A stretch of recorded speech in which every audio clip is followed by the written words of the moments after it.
நியத்தலாவையில் நேற்று இடம்பெற்ற ஃபோக்ஸ்கில் super cross 2024 car பந்தய விபத்தில் பலியானோரின் எண்ணிக்கை 7ஆக அதிகரித்துள்ளது.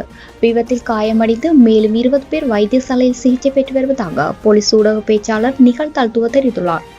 பந்தயத்தில் பங்கு பெற்றிய கார் ஒன்று ஓட்டப்பாதையை விட்டு விலகி கட்டுப்பாட்டை இழந்து பார்வையாளர் பகுதிக்கு சென்றதால் இவ்விபத்து இடம்பெற்றுள்ளதாக அவர் மேலும் தெரிவித்துள்ளார். விபத்தில் மரணித்தவர்களின் போட்டி ஒழுங்கமைப்பாளர் 4 பேர் மற்றும் சிறுமி ஒருவர் உள்ளிட்ட 7 பேர் உள்ளடங்குவதாக அவர் மேலும் குறிப்பிட்டுள்ளார்.